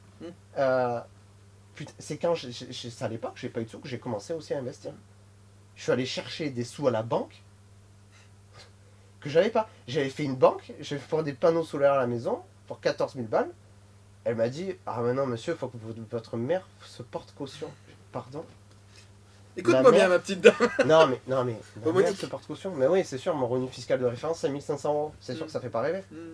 Forcément, sur l'année d'avant. Mais moi j'ai dit non. Et tu vois, on est la somme des 5 personnes vous entoure. Mm. Ok. Je suis allé voir une autre banque. Tu connais, Benoît. J'ai eu mon crédit. Oui. J'ai eu mon crédit. Parce que j'ai ficelé le truc et parce que j'ai pas laissé le choix que d'avoir mon crédit. C'est tout. Le gars s'est dit, putain, celui-là il sortira pas tant que je vais pas filer ses Tu 14 l'as 000. détaché depuis De quoi? La Qui conseillère- ça? Qui donc? La conseillère, tu l'as détachée Non, c'était. J'ai eu l'opportunité. Non, allez. Non, mais j'ai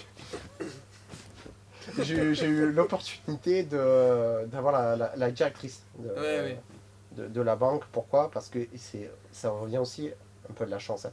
Parce que mes parents étaient entrepreneurs depuis toujours, malgré le fait que c'était difficile, on n'a jamais eu de dette à la banque. On a toujours payé en temps et en heure.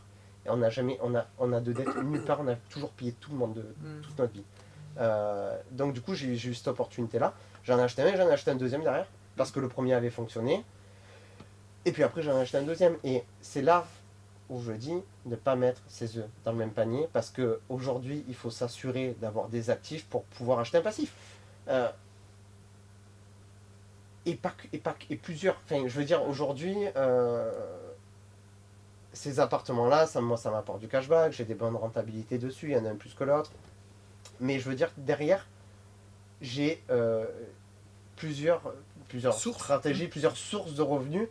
Et aujourd'hui, pour moi, c'est essentiel avant de refaire des achats de cette ampleur-là, en tout cas.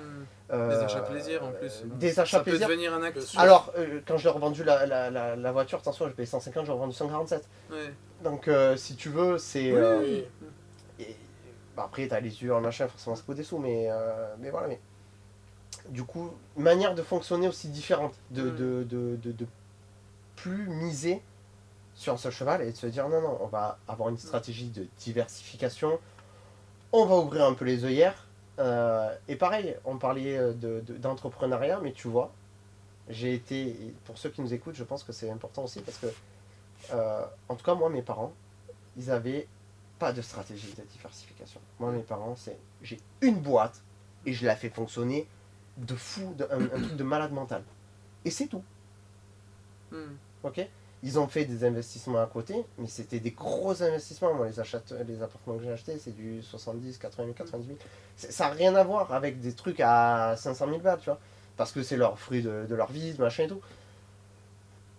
Mais du coup, j'ai aussi été là-dedans sur... Non, mais t'as une boîte, faut marner sur une seule unique boîte et marner. Moi, aujourd'hui, ouais, marner sur ta boîte, c'est normal. Mais il faut juste arriver à ce que ta boîte, avoir l'intelligence émotionnelle aussi, d'avoir ta boîte et d'avoir des ramifications derrière. Sur ça, j'ai ma boîte, mais aussi personnellement, j'ai des éléments. Donc, voilà. Ok. C'est important ça. Qui rapproche l'impulsivité potentielle, je sais pas, d'ailleurs tu vas le dire parce que je connais pas du tout, et le gros coup de cul, celle qui partage ta vie. C'est marrant de dire ça comme ça. On est dessus. C'est le coup de cul qui... Ah, le coup de cul. Le coup de chance. Je l'avais vraiment en plus comme ça, mais pourquoi pas. Écoute, Non. Comment c'est arrivé Qui est-elle? Eh ben ouais. Qui est-il? Peut-être. Peut-être, on n'a pas vu. Qui est cet enfant? Ouais, non, un gros coup de chance. Et vraiment, j'ai trouvé ma compagne à l'agence IMO. Alors je l'appelle souvent ma femme, il est vrai qu'on n'est pas mariés. Si vous voulez, je peux vous expliquer pourquoi, mais je pense pas que ça intéresse le monde entier.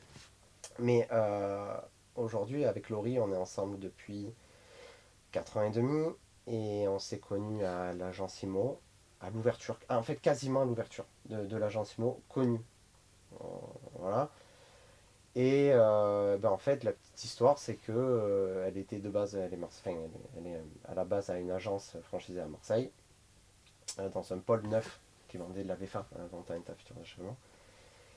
Et elle était venue s'expatrier, entre guillemets, avec la location d'un bureau pour qu'au sein de l'agence immobilière, on puisse vendre des programmes neufs 2 jours par semaine.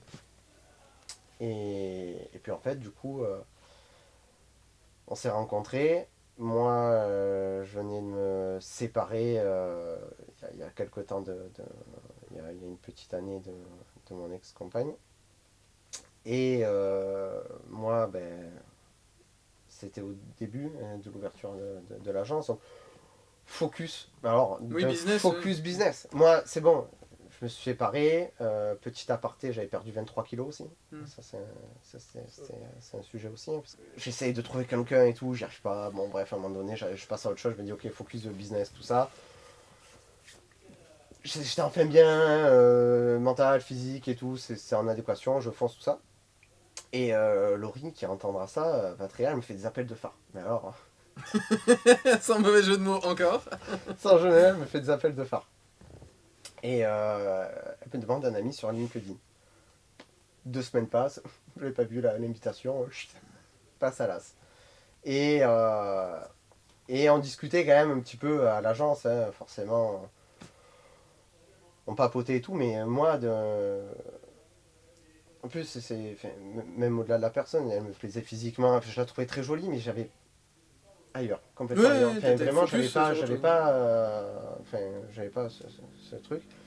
Et puis en fait, au fur et à mesure du temps, on m'ajoute sur Facebook, on papote, et puis après sur Insta, et puis on parle, et puis ensuite, quelques temps après, on s'est mis ensemble. C'était en décembre 2020. 2020, si tu dis C'était 80 2020, 000. ouais, 2020. Décembre 2020, on s'est mis ensemble, et puis voilà. Et ensuite, on a commencé. Alors, ce qui était très drôle, c'est que pendant 6 mois, à l'agence, personne n'était au courant. Elle habitait déjà presque chez moi. Et personne n'était au courant quand on était ensemble. Par rapport à l'image que je voulais renvoyer, Ouais. je m'étais dit, je suis le gérant, j'avais 24 ans.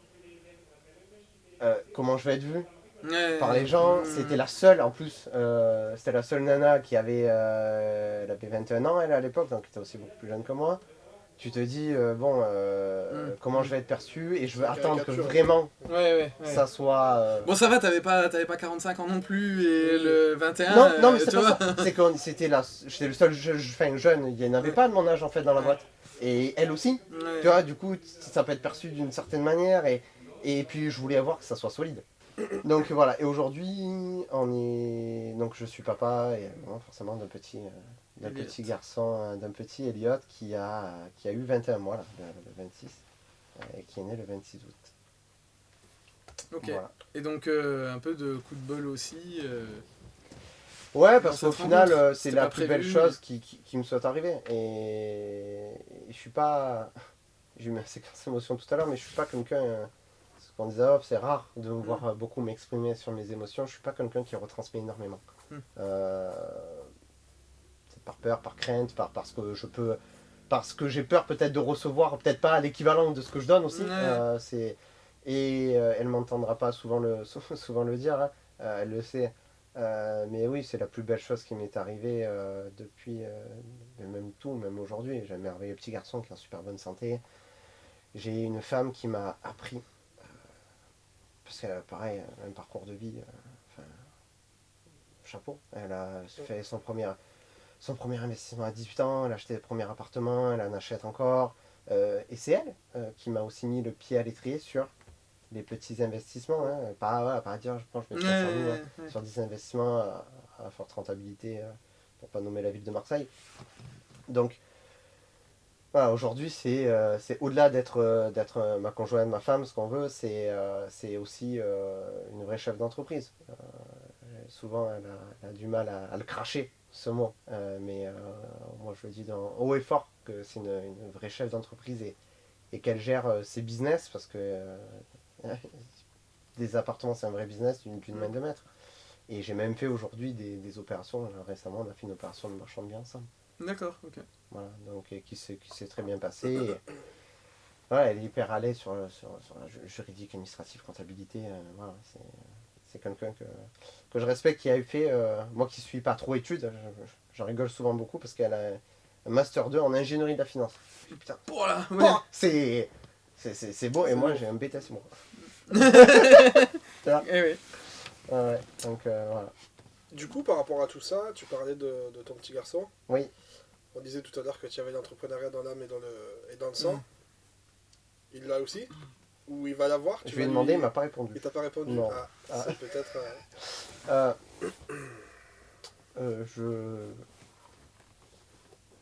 Moi, ce que je souhaite lui inculquer, ça ressort souvent ce mot quand on est indépendant, c'est la liberté. L'indépendance, c'est la liberté de faire ce qu'on a envie, d'accord, et de gagner de l'argent avec. Et c'est pas chose simple d'arriver à inculquer ça, c'est vraiment pas chose simple. Moi, aujourd'hui, j'apprécie énormément l'éducation que j'ai eue avec mes parents, parce que j'étais vraiment dedans. Il y a des choses que je referai, d'autres que je referai pas. Moi, je vois mon frère et mon père, à un moment donné, ça a été un peu compliqué, parce que mon frère n'a pas eu le même père que moi j'ai eu comme père. On a 5 ans d'écart, il n'a pas eu le même père. On n'a pas le même père. Et moi, je vois tout ce qu'il y a de bon en mon père, et mon frère, je dirais peut-être pas tout ce qu'il y a de mauvais, mais presque. D'accord. Et aujourd'hui, s'entend très bien entre père et fils, sur cette partie-là. Sur le boulot... Oui, ils ne peuvent pas bosser ensemble. Non, bah ils l'ont fait pendant 10 ans. Hein. Oui, c'était compliqué. Et moi, je peux pas arriver à ce stade-là. Comme mon frère, tout à l'heure. Je disais, voilà, moi, je veux garder mon frère. C'est mon frère, je veux garder cet esprit famille-là. Et avec mon fils aussi. Je pense qu'il aura, mais par conséquent. Et tu sais quoi, s'il a pas, c'est pas grave. S'il a pas, c'est pas grave. C'est... Je veux lui donner ce que j'ai de meilleur.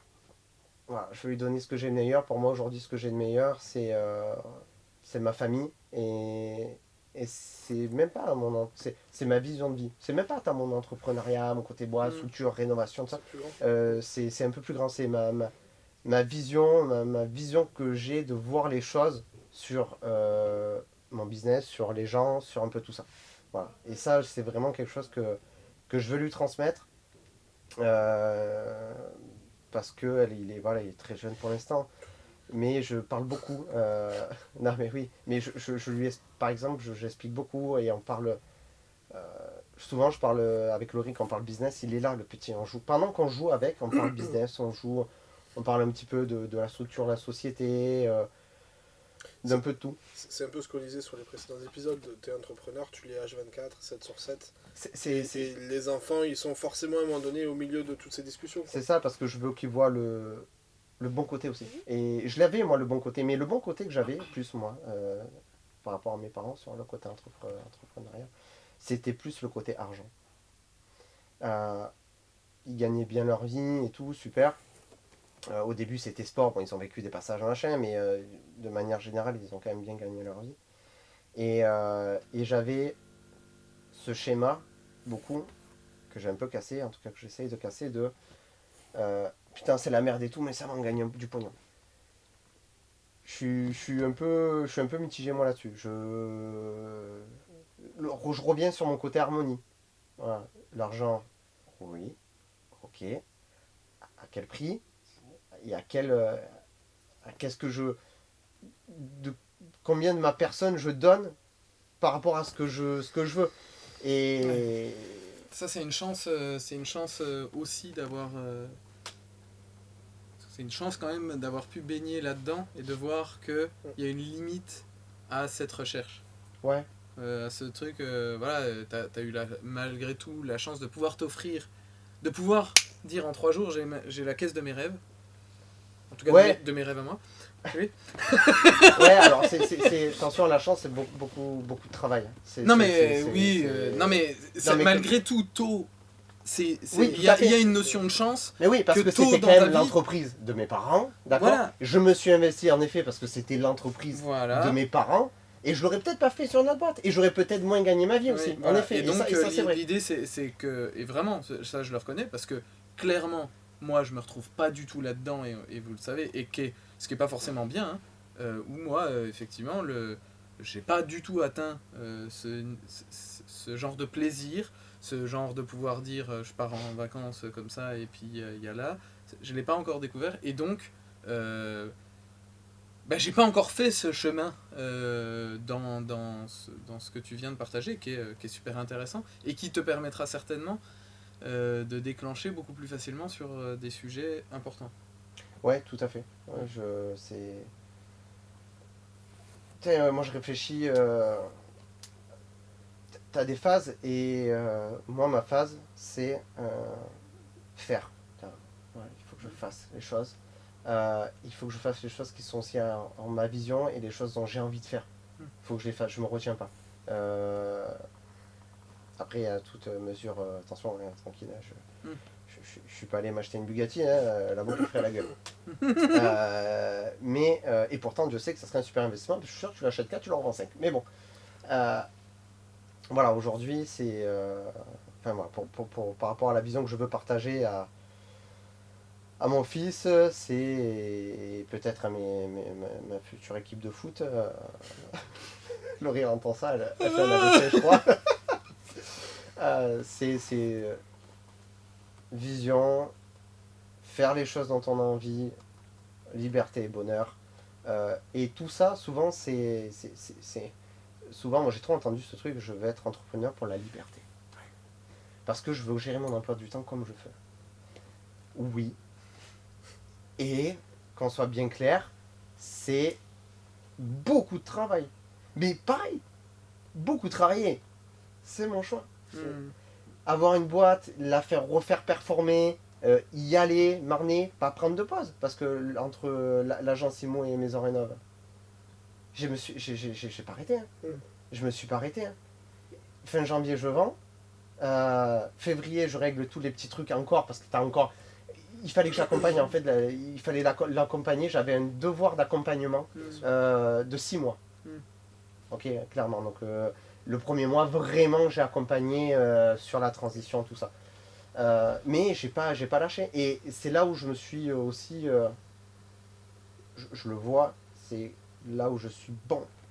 Et c'est ce que Swan me disait la dernière fois, et ça m'a fait tilt aussi. C'est quand ça devient difficile, mais que je suis dans mon axe. Là, je suis bon. Là, j'y arrive parce que je suis en phase avec moi-même et je suis dans mon axe. Quand je développe X 2 ans d'avance, d'accord, c'est un risque. C'est un risque. C'est un risque.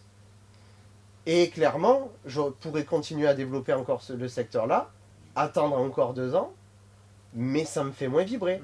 Ça me fait beaucoup moins vibrer que de dire, ok, je prends l'opportunité maintenant de le faire, et c'est ok. Voilà. Et je me verse pas encore de salaire, je prends un SPIC dessus, quoi. J'ai d'autres sources de revenus. Du coup, aujourd'hui, forcément, hein, on apprend de ses erreurs un peu, hein, on n'est pas trop con. Mais sur l'entreprise qui, aujourd'hui, j'y passe 80% de mon temps, me rapporte que 20% ou 30% de rémunération qu'elle pourrait m'apporter. Donc, voilà. Donc, tu as écumé pas mal de trouilles dans ta vie, quand même, de choses que t'as... Aujourd'hui, est-ce que tu as une peur que tu n'oses pas avouer et que tu arriverais à avouer aujourd'hui ? Ouais, alors à l'époque, j'avais pas cette peur, mais aujourd'hui elle est beaucoup plus présente et c'est très en lien aussi avec la paternité. Hein. Je pourrais plus tout risquer. Tout. Quand je dis tout, c'est tout. À l'époque, j'avais tout mis. Tout ce que j'avais tout mis. Moi aujourd'hui, ça me fait peur de dire mon all-in aujourd'hui, si j'ai 100, je mettrai maximum 80. Je mettrai plus 100. Okay. Parce que je peux pas me permettre, clairement, et je n'ai pas envie de me permettre de dire je mise tout. Même si je perds tout, je sais que ça se refait. En vrai, je le sais, je l'ai fait. Je l'ai fait tout perdre. Je l'ai fait. Et je suis en train de tout reconstruire. Ça marche. Et je suis pas sûr que je le referai une deuxième fois aujourd'hui. Tu me dis, Justin, allez, il faut mettre 400 000 sur la table pour en faire 3 millions. Et j'ai que 400 000. Je préfère en mettre 300. D'accord ? Pour en gagner 500. Quand tu traverses une galère comme ça te vaccine. Je suis prêt. Les risques, j'en prends tous les jours. Je l'ai encore pris en développement sur X. Je le prends. Plus mesuré, un peu plus mesuré. J'ai un toit, j'ai ma maison à les payer. Je la mettrai pas en hypothèque. Je la mettrai pas en hypothèque. C'est, même si Laurie a des biens, on pourrait se reloger, on pourrait faire tout ça. C'est mon cocon, c'est là où mon fils grandit, je le ferai pas. Vendre ma maison là où je suis, pour dire un cumul, pour réinvestir ailleurs, je le ferai pas. Je trouverai d'autres moyens de le faire. Je m'acharnerai plus, je galérerai plus, mais je le ferai pas ça. Pas au détriment du confort. Non, plus au détriment d'un minimum Hmm. de confort. Je suis quelqu'un je suis quelqu'un qui est capable de pas dépenser grand chose. Quand je le sais, ça me gêne pas. Moi, rester, faire des balades, juste des sorties, je suis quelqu'un qui sait faire, qui sait adapter à un niveau de vie, parce que j'ai eu un niveau de vie qui était quand même haut, et du coup très très bas. Et ce qui m'a le plus chagriné, c'était pas... En fait, c'était pas de plus avoir la voiture, c'était pas tout ça qui m'a le plus chagriné. Le plus chagriné, c'était en fait de pas pouvoir le faire. C'est pas pareil. Il y a le fait de perdre, de perdre tout ça et de se dire oui, mais un jour j'y arriverai, je pourrai. C'est ok. Et ce qui m'avait le plus chagriné, c'est de plus avoir de vision à l'époque quand j'ai tout perdu. C'était pas de perdre la voiture en fait qui m'a fait chier. C'était de se dire, moi demain, je rachète une grosse bagnole, une McLaren, machin et tout. Je l'achète, je la revends parce qu'il faut revendre ça, machin, pour réinvestir dans la boîte. Ça me gêne pas parce que j'ai ma vision, j'ai ma structure. Mais vendre pour vendre, ça me déchire. Oui, Ça me- vendre parce que tu peux plus te le permettre. Ouais, Ouais, c'est ça. ouais. Et ouais. C'est un peu lié à l'ego, justement. Ouais. Mm. Ouais, je dis souvent que j'ai beaucoup travaillé sur mon ego. Il reste quand même là, hein, attention. Moi, j'aime les belles choses. On s'est bien rencontré avec ma femme aussi. Elle aime les belles choses. J'aime bien m'habiller. J'aime aussi comme remarque. Mm. D'accord. C'est aussi dans mon trait de caractère. Hein. Quand je suis dans la pièce, j'aime bien que les gens le savent. Et quand on le sait, quand on le comprend, c'est autre chose aussi. Parce qu'il y a le faire et pas comprendre pourquoi. Et quand tu le sais, bon ben, tu vis avec aussi. Et c'est pas mal.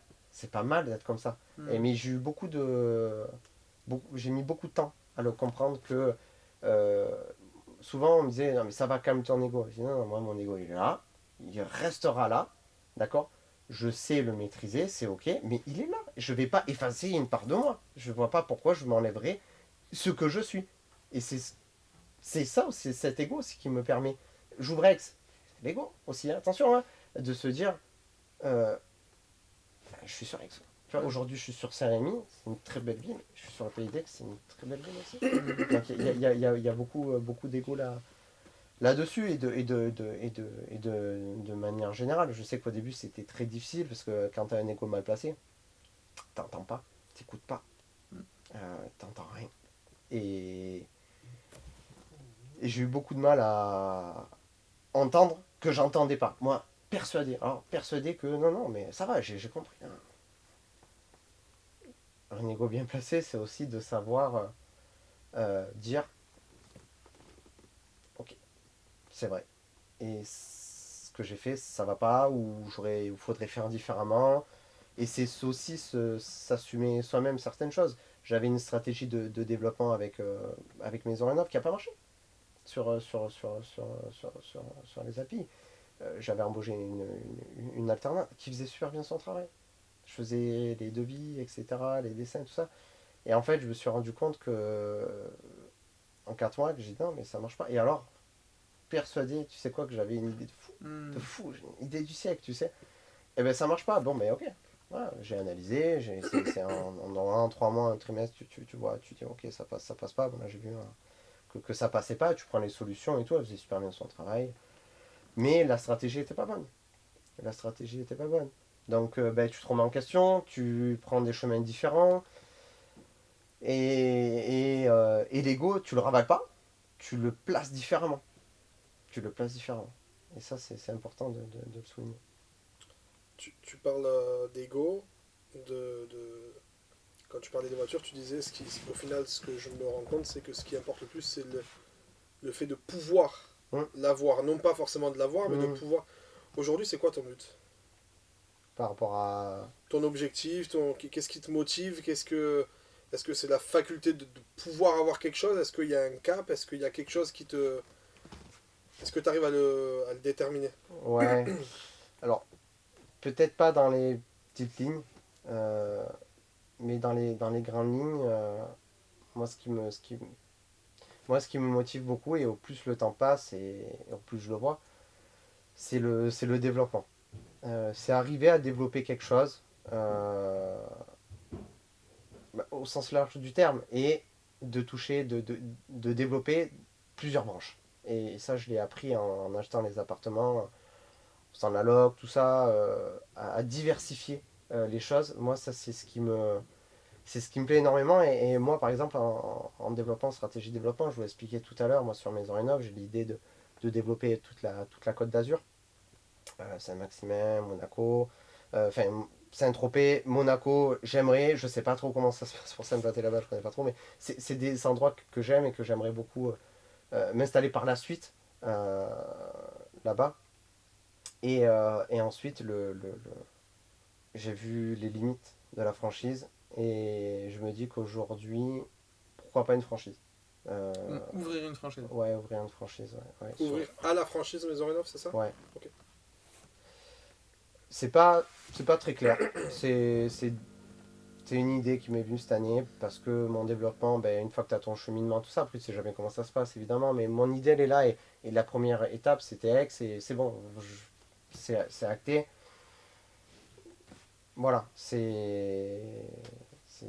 voilà, c'est cette partie-là bon, qui m'anime beaucoup.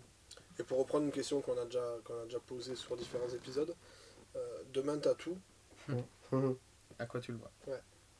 à quoi tu le Ben, pour moi, tout avoir, c'est très particulier.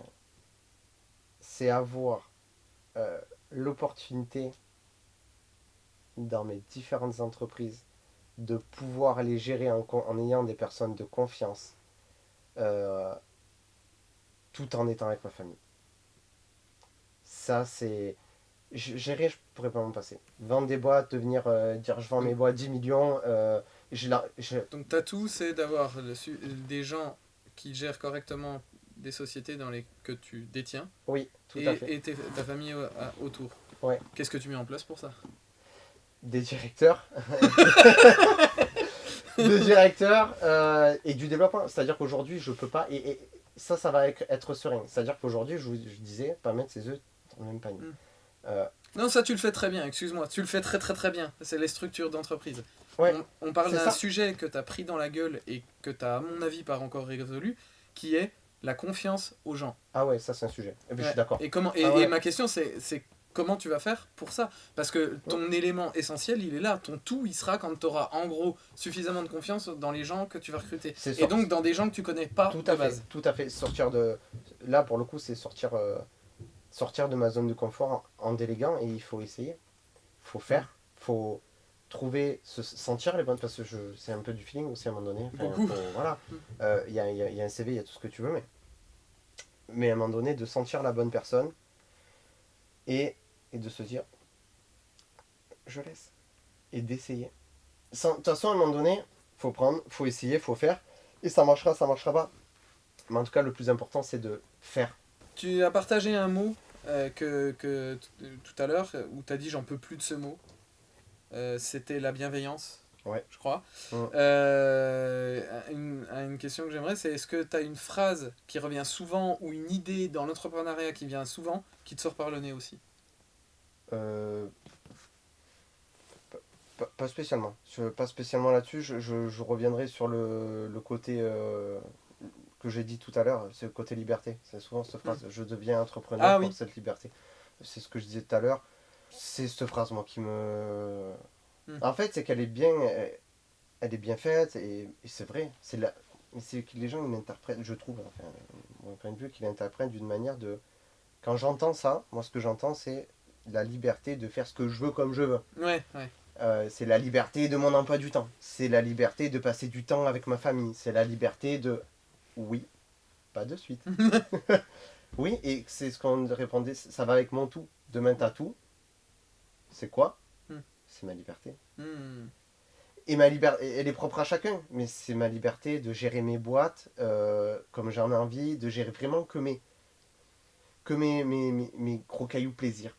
Voilà. Que tu choisisses tes combats. Que je choisisse mes combats. C'est ça. Pour moi, arriver là, choisir mes combats dans mes sociétés et que j'ai des personnes à qui j'ai délégué le reste qui font le job, qui font bien le job et qui gèrent les sujets, les problématiques qu'il peut y avoir au quotidien à ma place, clairement, et passer ce laps de temps-là avec ma famille, génial. C'est dans un des podcasts que j'écoute souvent, qui est très porté tech et start-up, souvent quand ils progressent vachement, les propriétaires d'entreprises, ils mettent, et c'est assez en vogue en ce moment et je trouve ça génial, ils mettent un CEO à leur place et ils deviennent souvent CTO, Chief Technic Officer, et ils redeviennent en fait les premiers ambassadeurs de leurs produits, ils vont revoir leurs clients, tout ça, ce pourquoi ils ont été juste exceptionnels, parce qu'ils ont une vision du produit et machin, et je trouve ça génial, et c'est leur gros caillou à eux qu'ils aiment, et ils se libèrent de la stratégie, effectivement. Mais pour ça, il faut entendre qu'il faut un fort développement, il faut de la trésorerie, il faut du monde qualifié. En tout cas, quelques personnes, parce que bon, mais du turnover dans une boîte, quand tu grossis à un moment donné, il y en a. Mais moi, jamais et aucunement, je ne pourrais perdre les valeurs que j'ai mises dans ma société. Et peu importe comment je le développe, il faut que ça reste. Cette valeur de suivi, de qualité, d'accompagnement client, de rigueur, d'expérience client, il faut que ça reste. Et ça, c'est le cœur de Maison Rénov'. Et autour de ça, s'articule ce qu'on disait tout à l'heure, du développement, des personnes, mais il faut que j'arrive vraiment à avoir quelqu'un qui partage ma vision. Et en effet, un entrepreneur, un CEO, pourquoi pas, plus tard, qui reprend les rênes d'une ou des structures différentes que j'ai. Mais voilà, après, voilà, pour revenir sur l'entrepreneur, sur cette phrase, et sur la bienveillance, pareil, pourquoi ça me sort des yeux? Parce que c'est utilisé lance-pierre, quoi. Et puis c'est en vogue. Non, mais moi, j'ai... Comme ça. Ouais, ben moi, ma entreprise, elle est bienveillante et tout. Nous, aujourd'hui, on prend la bienveillance et tout. Dis rien. Fais, montre, les gens diront que, mais toi, tais-toi, arrête, prends pas, explique, dis, fais surtout, montre, et ensuite, le reste viendra. Je veux dire, ceux qui peuvent le mieux porter ta bienveillance, c'est pas toi, c'est les gens qui... Non, mais on cache le truc, effectivement, et surtout sur des boîtes plutôt PME, TPE, PME. Oui, tout à fait. Est-ce que c'est bienveillant de laisser un collaborateur faire de la merde, dire de la merde et mal bosser sous le coup du bienveillance, et de cracher ta boîte, de foutre en l'air la carrière de tout le reste qui s'arrache potentiellement, et dire « Ah ouais, mais j'ai été bienveillant avec lui. Amen. » Non, stop. La bienveillance, c'est pas toujours dire oui. Ouais, non, mais je suis bienveillant, moi on m'a demandé ça et tout, j'ai dit oui. Bienveillant, on veille sur. C'est pas dire oui, c'est aussi ça, enfin la bienveillance, c'est savoir dire non. La dernière fois encore, je faisais un entretien d'embauche d'un ancien, c'est pas un ami, c'est une ancienne connaissance qui a vu qu'on faisait la cage, quand Maison Rénov' le développement. Ça fait bizarre de dire juste la cage. C'est tendancieux. Ouais, c'est tendancieux. Quand on faisait la cage est ouverte, il a vu le développement sur Aix, il est de Paris, il veut redescendre sur Aix. Et si tu veux, il m'a envoyé un message après, parce qu'on a fait l'entretien, et je lui ai dit, écoute, aujourd'hui, moi, pour le développement d'Aix, le chargé d'affaires que j'ai, moi, je me répartis entre Saint-Rémy et Aix. Je cherche quelqu'un qui a pas forcément l'expérience dans le bâtiment, ça je m'en fous. Parce que je serai là, moi, pour répondre à tout ça, mais quelqu'un qui a une expérience d'autonomie, quand même. Tu vois, les premiers efforts, ils sont déjà, tu vois, on discutait tout à l'heure de... Vous savez où envoyer vos CV. Oui, mais avec grand plaisir. Et c'est sur Justin McLaren, @hotmail.fr. @plusdepermis.com. Et je lui ai expliqué qu'aujourd'hui, il n'était pas taillé pour être dans la structure Maison Rénov', parce qu'on n'était pas une équipe multinationale, et que clairement aujourd'hui sur Aix, il serait moitié avec moi, moitié seul, et il faudrait qu'il soit en autonomie. Et la partie commerciale, il ne connaît pas trop, il connaît un peu le dessin, même bien le dessin, l'architecture, tout ça, mais ça, il sait pas trop faire. Donc, et je lui ai dit, écoute, non, Et je lui ai jamais dit, c'est pour être bienveillant avec toi. Je lui ai dit non, c'est juste que ça va pas dans la structure. Ça m'ira pas, ça t'ira pas, enfin ça ira à personne. Et il m'a envoyé un message, merci pour ta bienveillance. Là ouais, là j'entends, là je comprends. J'ai juste été moi et franc. Et ça s'arrête là en fait. C'est pour le bien de la boîte. Comment? C'est pour le bien de la boîte. Oui, tout aussi, à fait. parce qu'il l'embauche sûr. après, Ouais, c'est c'est l'emmener dans un... C'est l'amener dans quelque chose qui est pas bon. Moi, Dans un m'amener dans facteur. quelque chose qui est pas bon non plus. Et on a le droit à l'erreur. Et peut-être que je me tromperai. Mais j'essaye d'éviter quoi. C'est bien. C'est Tu bien. vois, si on peut éviter les emmerdes, Ouais, surtout, je les évite. voilà, Ouais, ouais. sur les salaires. Ok. Est-ce que tu as une source d'inspiration que tu aimerais partager? Une personne ou un environnement ou un truc, je sais pas. Pas spécialement. Hmm. Pas spécialement, je lis pas beaucoup. Je sais pas trop lire aussi. Voilà. Bah, regarde, il sait pas lire le compteur C'est vrai. de la voiture. C'est vrai. Et C'est... oui, je me suis fait Attends, arrêter, je croyais que c'était à 80, 180, putain merde. Non, je lisais, lu un livre qui m'a beaucoup aidé, par contre, qui m'avait été conseillé par une ancienne amie. C'était les 5 langues d'amour. Je sais plus qui c'est qui l'a écrit ce livre. Qui était très intéressant et qui m'a servi plus dans ma relation perso. Mmh. Alors, au boulot aussi, parce qu'en fait, c'est de définir quelles sont les actions, enfin, de définir par quels moyens on peut faire plaisir à une personne. Les cadeaux, le temps passé, les actions menées. Ce livre-là, oui, je l'invite. Il m'avait beaucoup plu et je me suis rendu Les compte. 5, redis? Les 5 langues d'amour. Les 5 langues d'amour, ok. Et je me suis rendu compte que moi je suis très cadeau. J'aime beaucoup les cadeaux, tout ça. Et par exemple, Laurie, pas trop. Elle est temps passé. Elle est plutôt qualité temps passé. Ah ouais, d'accord, ok. Ouais. Et moi je suis plus cadeau. Et du coup, moi j'ai tendance à offrir des cadeaux. Tu vois. T'es cadeau dans le sens de donner. Non, de recevoir. Ok. Et de donner, ça me. Du coup. Souvent ça va avec, hein. T'aimes bien, C'est un peu le les principe. deux. Voilà, je suis cadeau et action menée. C'est-à-dire quand tu vas faire quelque chose pour moi qui va me faire un gain de temps ou qui va m'aider, peu importe sur perso ou pro, waouh, trop bien, je suis là, je suis génial, waouh, tu y as pensé, tu vois, c'est waouh, t'as pensé à faire quelque chose pour moi, c'est vraiment super sympa. Et ça, c'est un livre, voilà, j'ai pas lu énormément de livres, mais celui-là, il fait partie de ceux qui m'ont le plus aidé, marqué, plus sur le plan perso que sur le plan pro.